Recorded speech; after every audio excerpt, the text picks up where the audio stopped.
Nuestros candidatos. Entrevista Álvaro Uribe. Saludamos a todas las personas que nos siguen en estas redes. El Centro Democrático, en estas entrevistas a nuestros precandidatos a la presidencia que me corresponde, próximo a terminar el año, y en un espacio que desde el corazón llamamos Aquí amamos a Colombia. Con el senador Andrés Guerra, 2 veces candidato a la gobernación de Antioquia en momentos muy difíciles del partido. Senador Andrés, bienvenido. Y una inquietud sobre su formación académica, algo admirable. Cuando usted terminó esa candidatura a la gobernación de Antioquia, entró a AFIT a hacer una maestría. Pero ¿dónde se origina ese manejo de inteligencia emocional tan importante, con el cual usted le sabe llegar como un gran motivador a la ciudadanía? Presidente, un abrazo grande, los saludo desde el Congreso de la República. Más tarde estaremos en la plenaria del Senado. Agradecerle este espacio que usted nos brinda, muy noble por sus palabras conmigo.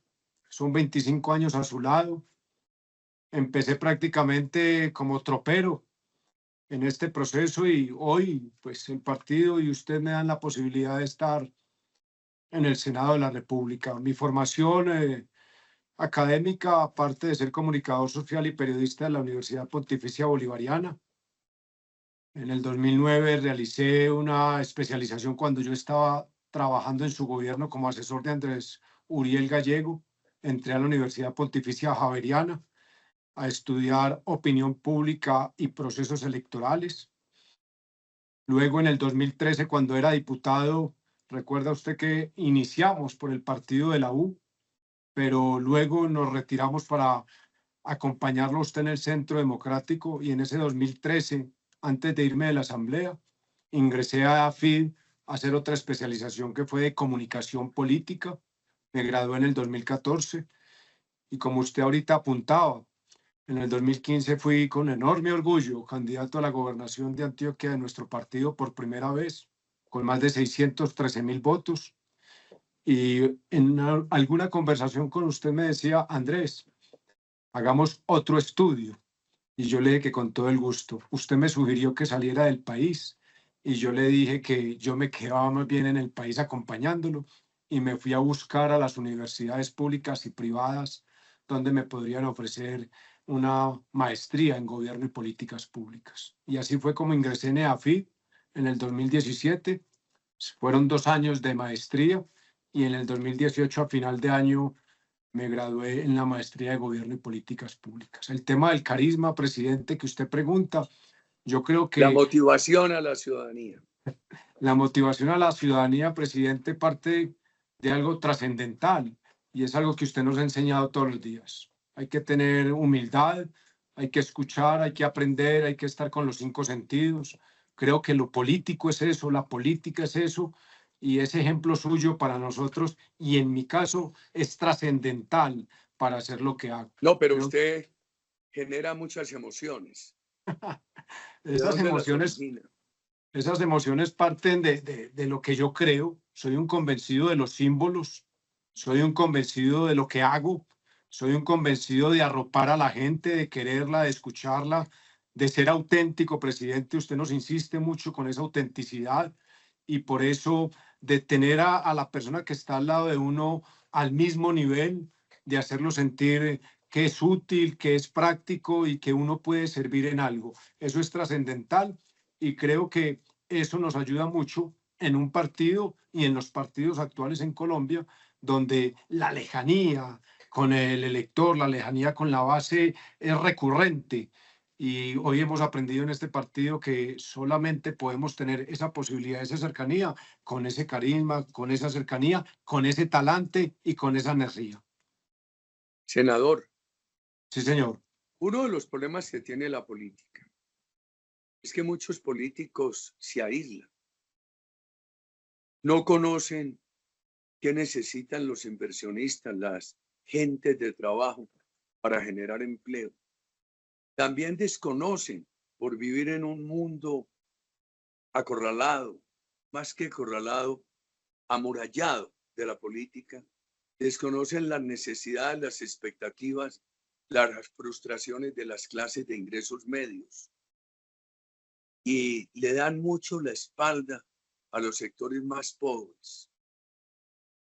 ¿Cómo interpreta usted la generación de empleo?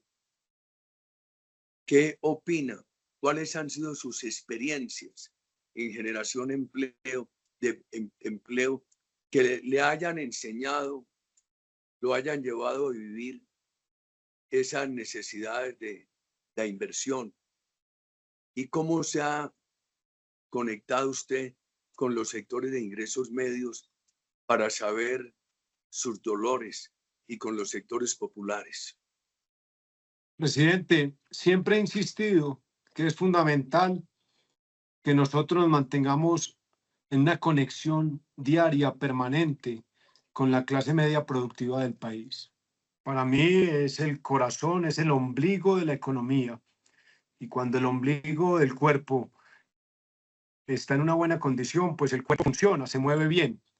Esa es un símil que es muy necesario tener para los que querramos ser gobernantes en el presente y el futuro. A la clase media hay que defenderla, hay que protegerla. ¿Y qué es la clase media, presidente? Para mí la clase media es aquel hombre que en el parque principal de un municipio tiene una cafetería, genera 3 o 4 empleos, o aquella persona que tiene una ebanistería y trabaja con 3 o 4 empleados, o aquel personaje que tiene la posibilidad de tener una frutera y de generar 2 o 3 empleos.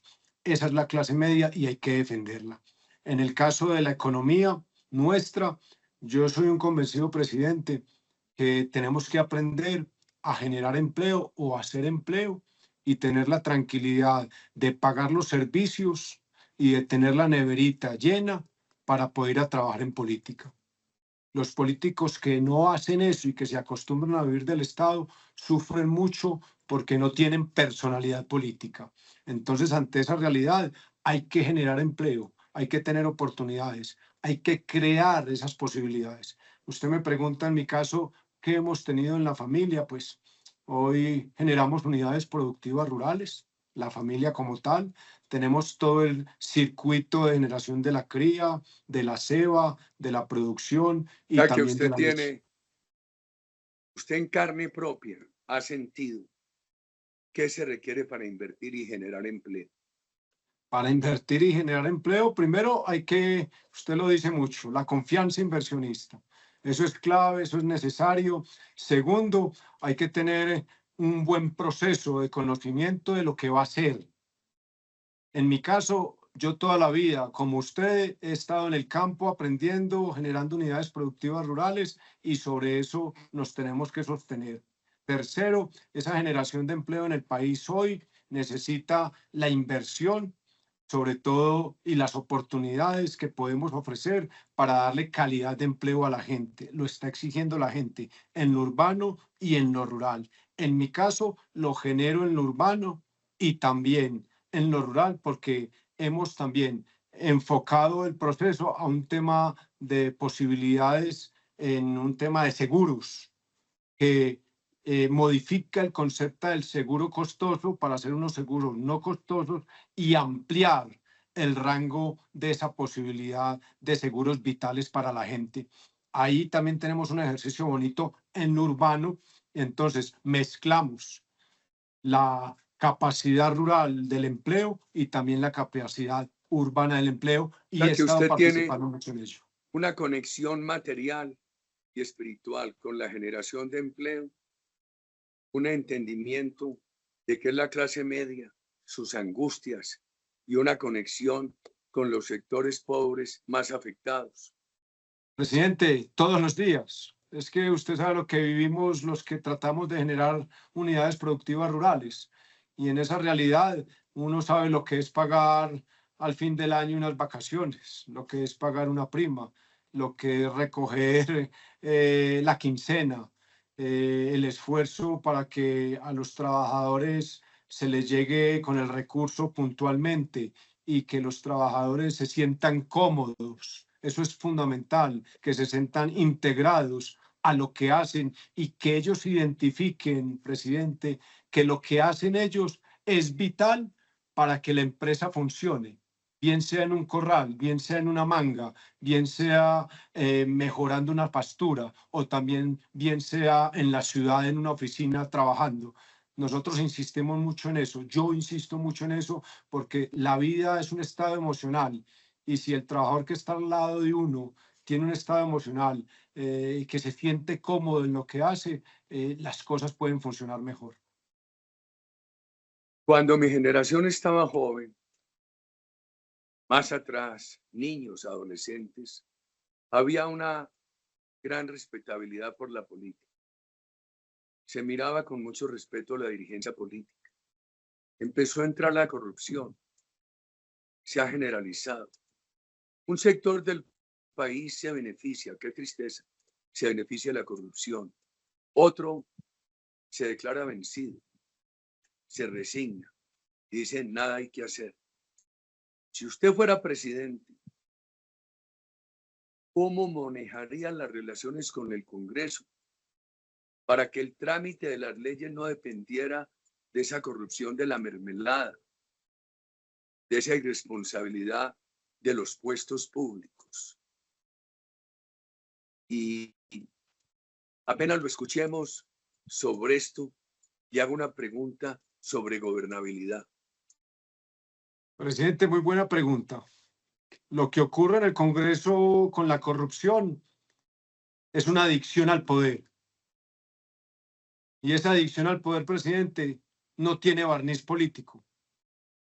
Y la única manera de tener una buena relación con los partidos actuales es definir desde que ganemos la presidencia quiénes acompañaron el proceso. Yo soy un convencido que quienes ganan la presidencia y los partidos políticos que acompañen esa presidencia, que gobiernen. Y quienes no lo hicieron, pues que vayan a oposición. Primero, creo que esa relación tiene que ser colectiva, directa, sobre la institucionalidad. Y un presidente, que en este caso va a ser Andrés, que escucha, que es útil, que es práctico y que es un hombre incluyente. Eso es clave, presidente. En el caso del poder, presidente, el poder legislativo es la institución que se podría decir que los ciudadanos esperan que los debates sean más sustanciales sobre políticas públicas, donde todos están esperando las mejores razones y que las razones prevalezcan. Y esas razones para que prevalezcan tienen que partir de un gobierno y un presidente que genere confianza, presidente. Por eso es muy claro que mi propuesta es la posibilidad de un gobierno que tenga una relación directa con la opinión pública. Será trascendental esa posición en un gobierno que comunica con autoridad y total franqueza. Entonces, ahí entramos al tema de la gobernabilidad de opinión frente a la gobernabilidad de favores, que puede ser corrupta. Un gobierno respetado por la opinión pública, que se haga querer de la opinión pública, puede generar una gobernabilidad sobre el Congreso sin tener que sentir presiones por puestos y por mermelada. No es fácil, presidente, porque usted mejor que nosotros conoce cómo es la realidad de lo público en este país. Pero hay que insistir y hay que creer en lo que se hace en ese aspecto. Y seguiré insistiendo que la posibilidad de recuperar la institucionalidad y la relación con los partidos políticos por las malas maneras que ha manejado el actual presidente, que prácticamente destrozó la relación con la Cámara de Representantes. No es nada fácil, pero hay que insistir en esa relación colectiva con los sectores políticos y sobre todo con los sectores que apoyaron, ayudaron y acompañaron esta elección presidencial. Creo que el Congreso ha perdido barniz político, presidente, y ese barniz político es la textura, la claridad y la postura que uno puede tener al interior de un Congreso en algo muy simple. Somos oposición y allí nos mantenemos. Aquí no hay necesidad de que a nosotros nos busquen los ministros o nos manden razones, porque tenemos un mensaje muy claro de un hombre que se ha formado así políticamente como Álvaro Uribe y que somos 12 senadores y 15 representantes a la Cámara, que tenemos una textura política y que hoy eso es identificable.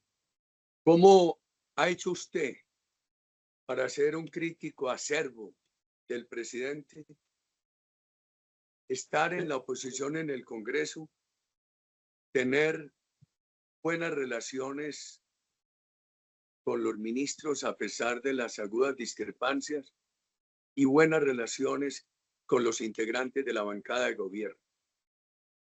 Yo creo que tenemos el mejor profesor, el mejor maestro es usted. Usted siempre nos ha dicho que tenemos que ser duros con los argumentos y amables con las personas. Esa es la frase más categórica que puede existir en lo público y en lo político.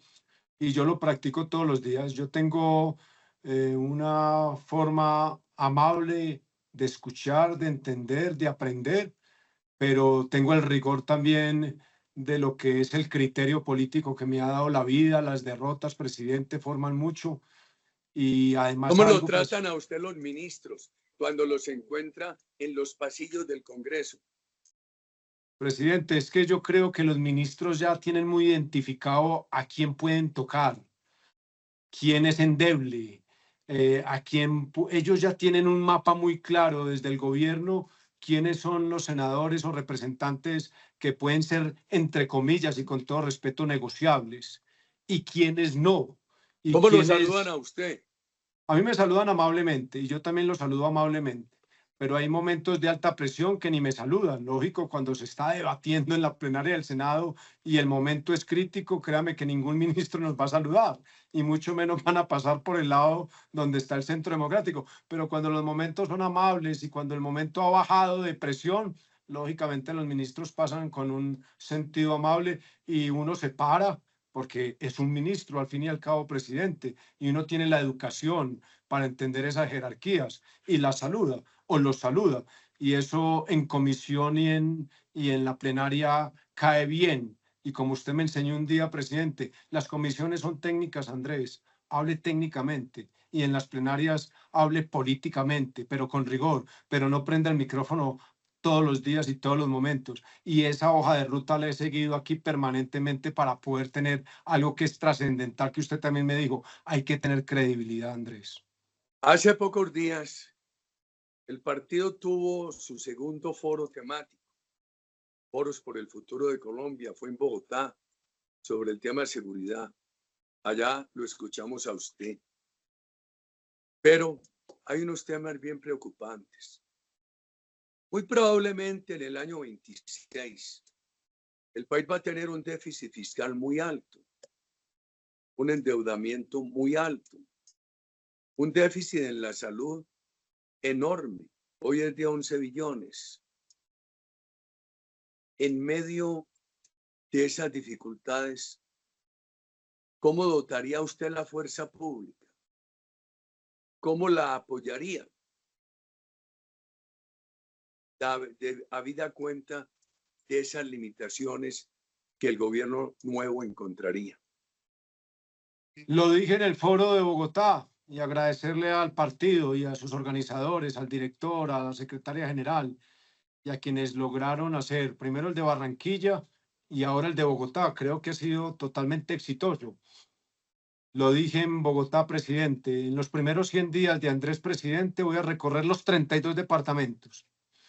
Voy a reunir a los 1000 y pico de alcaldes. Voy a ir a las fuerzas institucionales de nuestro país.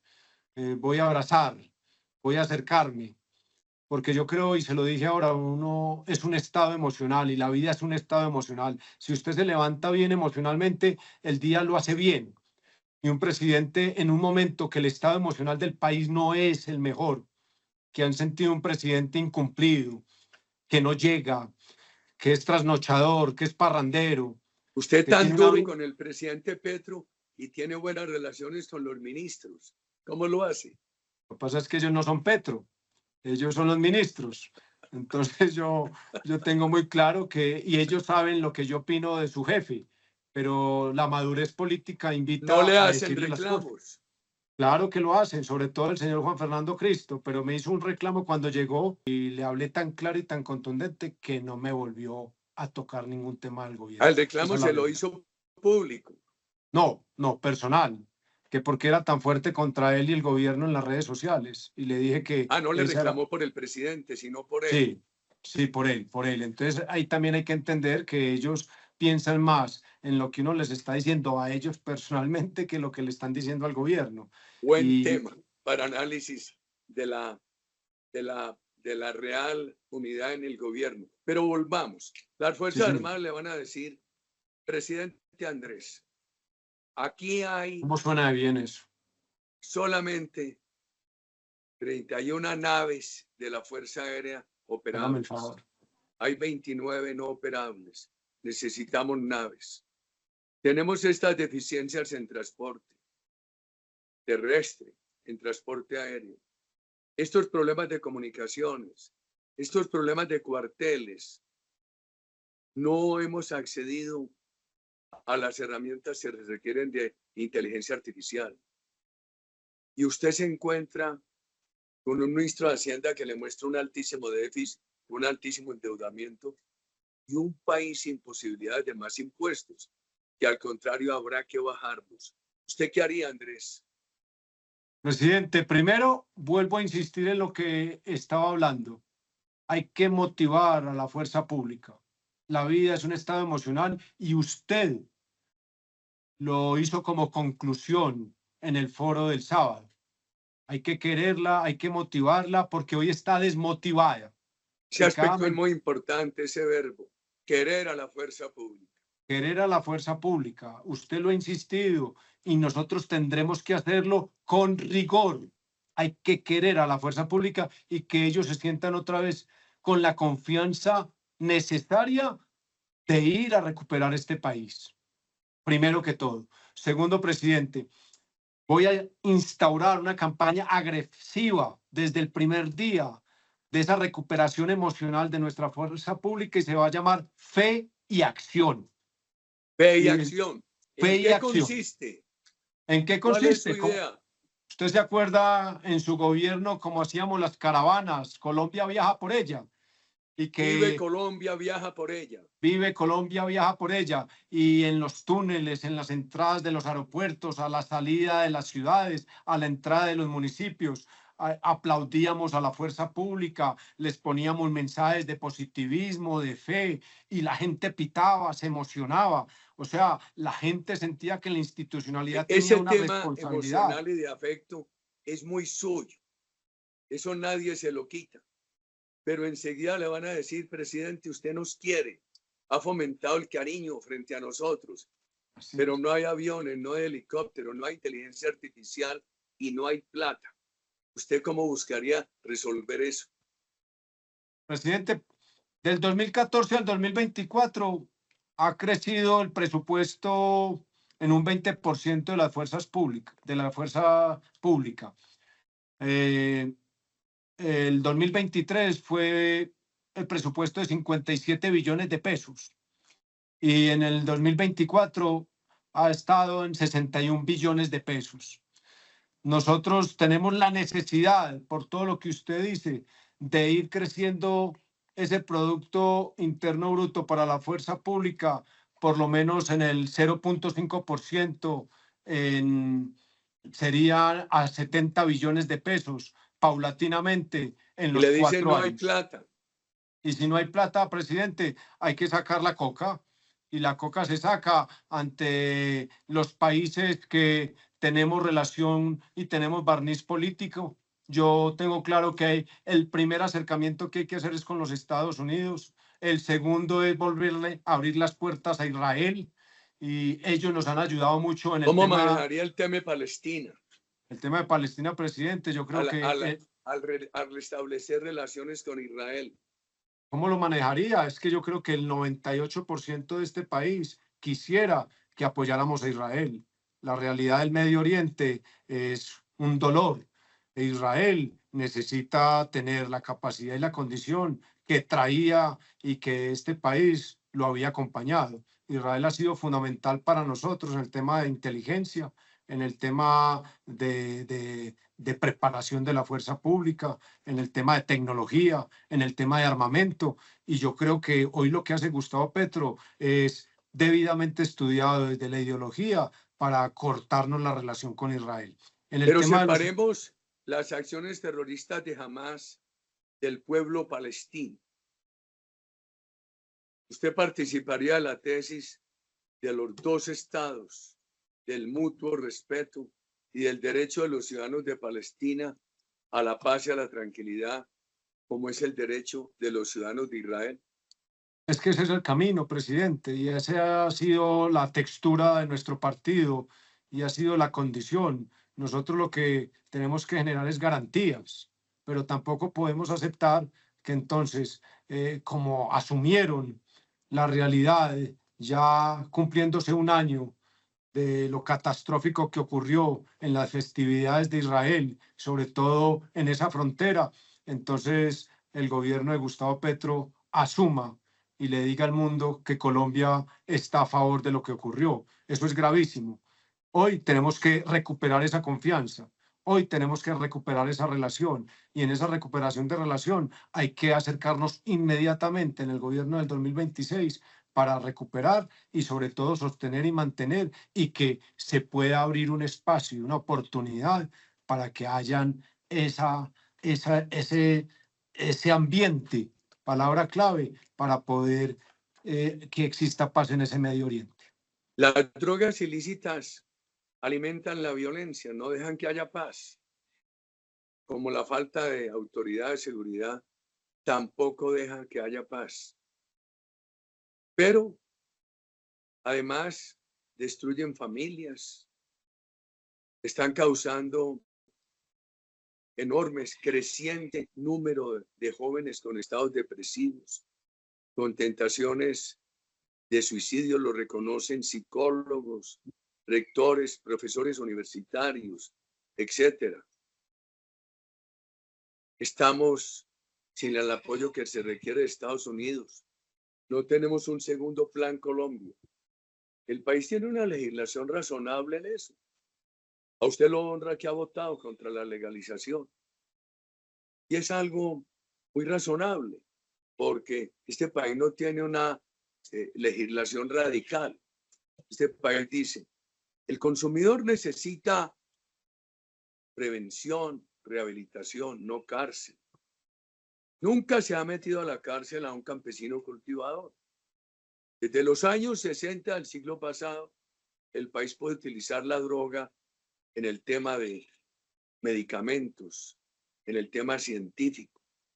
Pero ahora quieren también legitimar la marihuana y decir que hay que legalizar el uso recreativo, que por fortuna senadores como usted lo han evitado en el Congreso. ¿Qué le dice usted a los colombianos sobre la materia? Presidente, hemos sido muy claros, muy contundentes.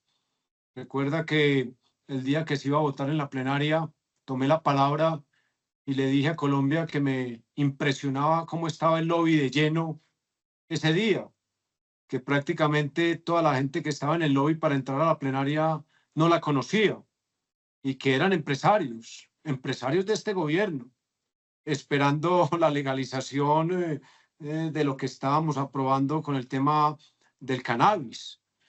Y cuando se negó en dicha votación y estuvimos los 12 senadores en contra de esa aprobación, el lobby quedó solo y hice un símil. O sea que el país va hacia allá.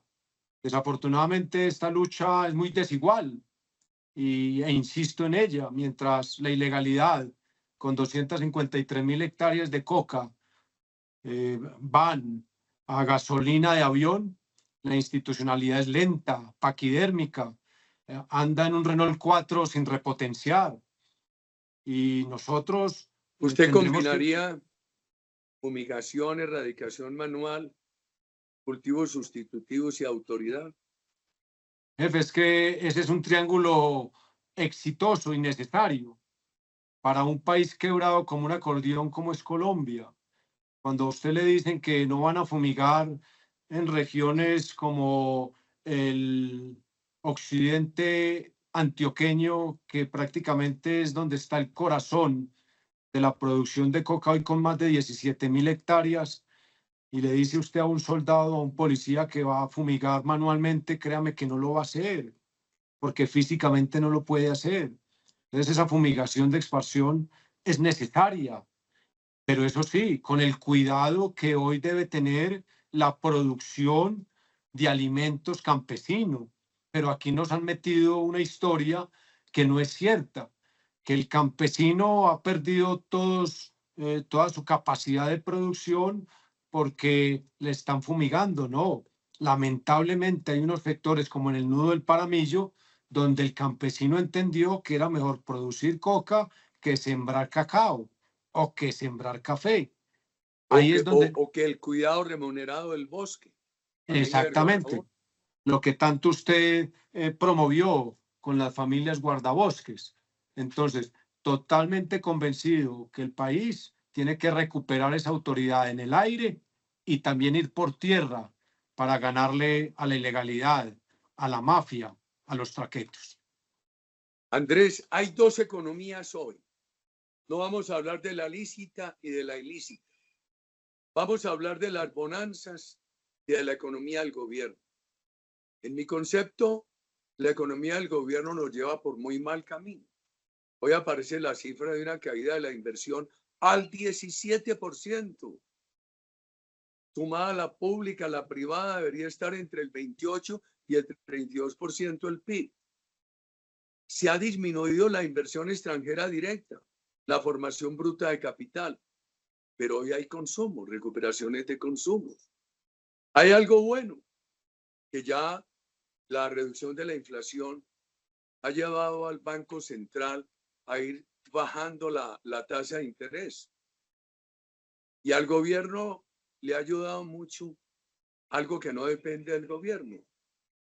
Una cosecha cafetera extraordinaria en calidad, en cantidad y en precios.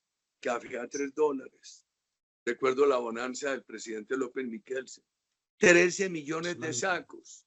Por Dios, es que eso le están entrando 12, 14 billones al país y ese dinero se irriga. Lo otro, los colombianos del exterior remesando al país 12.000 millones de dólares, 56 billones de pesos aproximadamente. Yo creo que es mucho mayor que los presupuestos de inversión.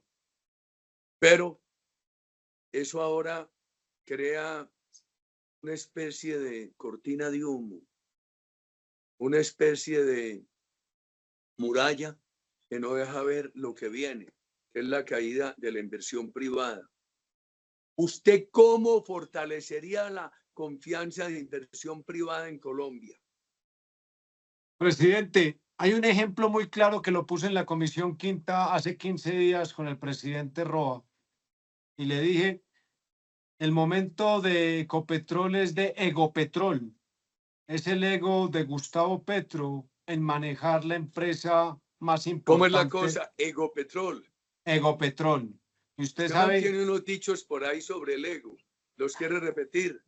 así es, Egopetrol es, el ego es el energía generadora de oscuridad. Eso es el ego. Entonces le decía al presidente Roa que hoy Ecopetrol era Egopetrol, porque lamentablemente la empresa de los colombianos, Gustavo Petro, la ideologizó y en esa realidad entonces empezó a generar una mala reputación, que es lo que están diciendo las empresas que estudian a nivel mundial qué está pasando con Ecopetrol. Y el primer punto de dichas empresas que están en Nueva York afirmaron que Gustavo Petro, primero que todo, politizó a Ecopetrol. Segundo, empezó a crear unas malas prácticas al interior de Ecopetrol. Al tener esos dos ejemplos, lo que ocurre es que el mundo, en este caso del petróleo, no le cree hoy a quien dirige el país en el tema de lo minero energético. ¿Qué ocurre con eso? Que entonces no hay inversión, presidente.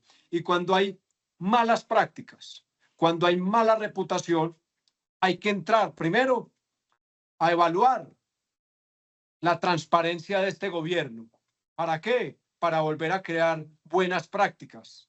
Segundo, rodearse de expertos, presidente, porque usted cuando fue presidente no se las sabía todas, pero usted se rodeó bien y dijo, bueno, lo que yo no conozco muy bien, lo aprendo con gente buena, gente capacitada, gente honesta, y vamos a avanzar en eso. Yo creo que por eso necesitamos... Fuera del mal manejo de Ecopetrol, que ha generado tanta desconfianza en Colombia, usted tiene preocupaciones, yo las tengo y muchas, por el nivel de impuestos, por las reformas que todos los días, por ese tufillo, unas veces más acentuado de hostilidad frente a la inversión privada del presidente. ¿Qué piensa usted de eso? Presidente, usted sabe lo que hemos asumido en estos 2 años y medio. Usted un día me dijo, Andrés, hay que ir al Senado. Y yo le dije, presidente, allí estaré. Y yo creo que para uno ser primíparo y asumir este periodo en el Senado no es nada fácil. Esto es un doctorado en aprendizaje. No se lo enseñan a uno ni en ninguna universidad pública ni privada. Y cuando uno llega a un gobierno como este y observa sobre todo lo que usted dice de impuestos, prendió este país en el 2021 con una reforma tributaria mucho menor y él ingresa en agosto del 2022 y en septiembre, 3 meses después, solicita una reforma tributaria por 19 billones de pesos que ha sido la más inflada Ya que que él ha tenido. incendió al país con una pequeña chispa Él y incendió ahora el... creó un chispazo muy grande. Claro, presidente, es que recuerde que en el 2021 la reforma tributaria, que para mí, y se lo dije a usted en algún momento y con todo respeto, que trataba de impulsar Iván Duque, era un disparate social. Y mi primer aviso acá, cuando llegué al Senado y vi la reforma tributaria de Gustavo Petro por 19 billones de pesos, que es la más grande que ha tenido Colombia en su historia, también le puse otro disparate social. Con eso prendieron el país. Y ahora hablan de una ley de financiamiento que es un maquillaje, presidente, porque es una reforma tributaria que nos están tratando de llevar antes del 31 de diciembre por otros 12 billones. Imagínese usted, en menos de 2 años y medio, 31 billones de pesos en el gobierno Petro. ¿Eso qué genera? Incertidumbre, tristeza, dolor y con algo más grave, presidente. Lo acaba de decir las comisiones económicas del Congreso. El gobierno Petro está guardando hoy 97 billones de pesos. Eso serían, si estamos hablando de los 12 billones de la ley de financiamiento, serían 8 leyes de financiamiento. Primero, asuman y resuelvan con criterio y sin corrupción los 97 billones de pesos que tienen y luego vuelvan a buscar en el Congreso una ley de financiamiento que es un maquillaje de otra reforma tributaria, presidente. Andrés, este país tiene uno de los índices más altos de acuerdo con el escalafón creado por la OCDE, la Organización para la Cooperación Económica, para el Desarrollo y la Cooperación Económica. Uno de los índices más altos de jóvenes que ni estudian ni trabajan, 26-27%.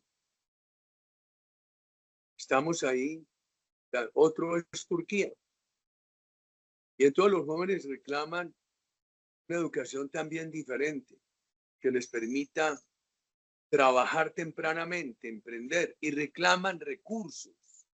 El gobierno nuestro creó el Fondo de Emprender, pero nos quedó chiquitico para las necesidades del país. ¿Qué haría usted por una educación pertinente y por las posibilidades de que los jóvenes encuentren posibilidades de empleo y de emprendimiento tempranamente? Presidente, ¿se acuerda que en las dos campañas a la gobernación lo hablábamos mucho? A mí nunca se me olvidará. Y siempre insistimos en algo que usted y yo llegamos a un total acuerdo. Primero, la conectividad del país debe continuar. Esa conectividad del país hoy con más de 40.000 escuelas rurales y que solo está conectada el 20% es un desastre para un país que, como lo decimos usted y yo, es quebrado como un acordeón. No es fácil llegar a los diferentes municipios del país. Entonces, la conectividad en la educación es clave. Se transformó después de la pandemia y empezamos a entender, usted y yo ya lo entendíamos desde antes de la pandemia, pero el país empezó a entender la importancia de la conectividad. Eso es clave, primero. Usted que ha Segundo, estudiado tanto el tema, en todas esas escuelas rurales de Colombia, todavía se está en la aspiración de que lleguen cables o la antenita de Elon Musk puede servir.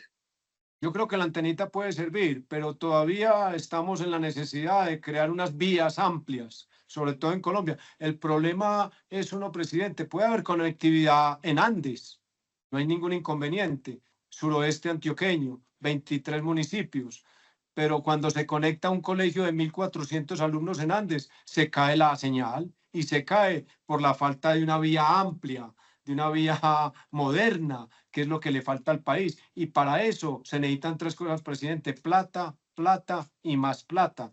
Y sobre eso hay que trabajar con el sector privado. Y para porque que haya plata se necesita cero corrupción, cero corrupción, cero corrupción. Así es, así es. Que haya austeridad y que no haya corrupción, presidente. Usted y yo también lo hablamos en el tema de educación, presidente. Hablamos de 9º a 11.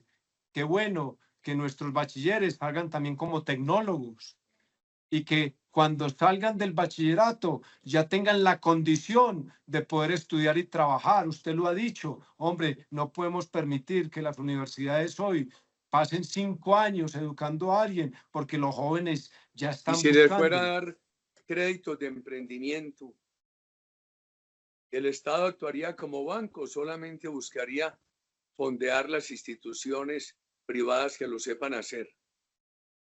Presidente, usted ha sido un convencido de lo mixto. Yo sigo convencido en eso. Lo mixto es fundamental. El Estado hay que reducirlo. Yo estoy también completamente de acuerdo con usted. Pero en temas como eso, el Estado tiene una piel para ayudarle al sector privado, que sean mixtos y pueda ser exitoso. Lo del ICITEX hoy es doloroso, como un presidente le está diciendo a Colombia que necesita la ley de financiamiento para poder dar los recursos del ICETEX. ¿Cómo así? Y no tiene guardado los 97 billones, presidente. Él no necesita la ley de financiamiento, está presionando al Congreso para que se le haga la ley de financiamiento, pero le está diciendo a Colombia, como buen agitador que es, porque a él no le gusta gobernar, sino que le encanta el poder, de que necesita esa plata para cumplir en lo del ICETEX. Eso no puede pasar en un gobierno como el nuestro, presidente. Andrés, ya se refirió al tamaño del Estado. ¿Usted tendría alguna vacilación para reducir sustancialmente el Estado burocrático? Es que un Estado que ya copa el 30% del PIB, que recientemente ha mostrado crecimiento de los gastos del funcionamiento acumulado en el gobierno del 54-60%, que además ha creado 10 nuevas embajadas, 24 nuevos consulados, todo eso generando mal ejemplo. ¿Usted tendría alguna duda sobre la necesidad de reducir el tamaño del Estado? Presidente, es clave. Nosotros, primero que todo, tenemos que ser cautelosos, porque lamentablemente los últimos presidentes han hablado de que no hacen reformas tributarias y las hacen. Lo hizo Santos, lo hizo Petro, lo hizo Duque. Esa es la verdad. Entonces, cuando uno sale con una propuesta de que no se va a hacer una reforma tributaria, la gente hoy ya duda mucho, porque unos lo iban a poner en piedra, otros lo iban a poner en mármol, y eso hoy no se cree. Por eso hay que ser muy cautelosos. ¿Para qué? Para con el rigor suficiente tener austeridad, y después de la austeridad tener la condición y la capacidad de reducir la burocracia. Y cuando usted ya está Usted planteando... viene de un departamento que ha sido uno de los líderes en generación de energía. Se nos está acabando el tiempo. Díganos muy brevemente, ante esta crisis energética que se le asoma a Colombia, ¿usted qué haría? Primero, tenemos que importar el gas que ya importábamos, porque no podemos dejar que las termoeléctricas dejen de actuar, presidente. Ese gas que tenemos en Colombia hoy no nos alcanza y vamos a pasar de $8 a 19 o 23 dólares. Ese es un tema gravísimo del gas para el 2025, pero el gas nos ayuda a mantener las termoeléctricas prendidas. O sea que hay que buscar gas y en este caso lo conseguimos en el Golfo de México, primero. Segundo, hay que defender a Hidroituango, presidente, y la terminación de sus 4 turbinas para que queden en 8 turbinas y sigan generando energía para el país. Es clave. ¿Lucharía por otras hidroeléctricas? Presidente, es un momento difícil. Ambientalmente, usted sabe en el problema que estamos con esta izquierda populista descarada. Decir Bueno, que pero nosotros... para eso es el liderazgo. Ah, sí, pero lo intentaremos, claro. El liderazgo tiene que enfrentar contracorrientes. Sí, señor. Por eso digo que es fundamental terminar a Hidroituango y que Colombia conozca el funcionamiento de sus 8 turbinas. Ya después miraremos, pero aquí es clave la energía solar, que usted sabe que funciona con el sol, la energía eólica, que funciona con el viento, y la que hoy nos repotencia permanentemente, que es la hidroeléctrica, que funciona con el agua. Las 3, si logramos que se mantengan en el país y mantenemos las termoeléctricas con el gas funcionando, podremos darle una esperanza a Colombia. ¿Reactivaría la asignación de contratos de petróleo y de gas? Pero inmediatamente, presidente, desde el 1 de diciembre se nos acabaron los contratos con el tema del gas. Este gobierno no creyó y lo veníamos insistiendo en la Comisión Quinta. Hoy estamos sin un solo contrato de gas en el país. Eso ocurrió el 18 de octubre, presidente, donde se puso en la mesa la posibilidad de contratar, donde se puede hacer esta producción de gas en el país, y ninguna empresa quiso licitar sobre el proceso que ofreció el gobierno. Eso es gravísimo. Un minutico. ¿Qué es lo que mejor, más grata recordación le trae del Congreso y una frustración? Presidente, conocer, aprender, profundizar la realidad y la necesidad de todo el país. Eso es clave. Y en el tema de lo que más me duele, he venido diciendo que convivir de manera frustrante, presidente, con la adicción a la corrupción que deambula por los corredores del Congreso y que no tienen absolutamente ningún barniz político, presidente. Y usted es un hombre de rectitud. ¿Qué nos diría de su padre, el doctor Guerra Serna, de su madre, una señora tan importante, doña Lucía, para después hacerle la última pregunta? Presidente, usted sabe el amor que le tuve a los papás, el amor que le tuve a papá. Cada vez que hablo con él, de él me quiebro. No lo pude acompañar políticamente por acompañarlo a usted y lo hice con enorme orgullo.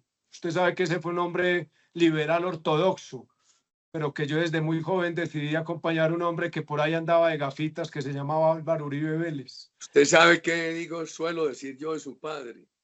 Sí, Era un señor. ejemplo de atención a los sectores populares.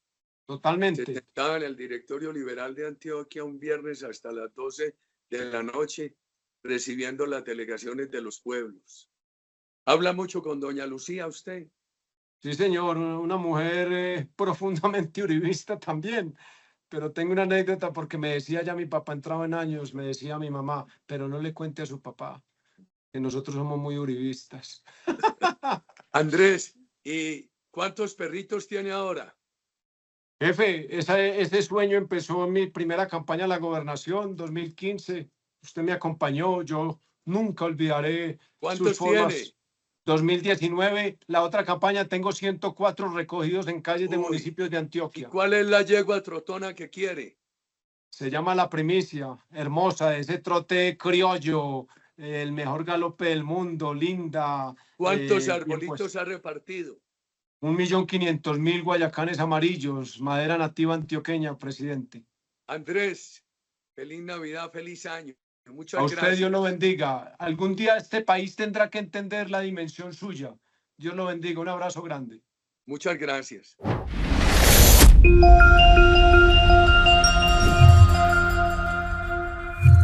Aquí amamos a Colombia.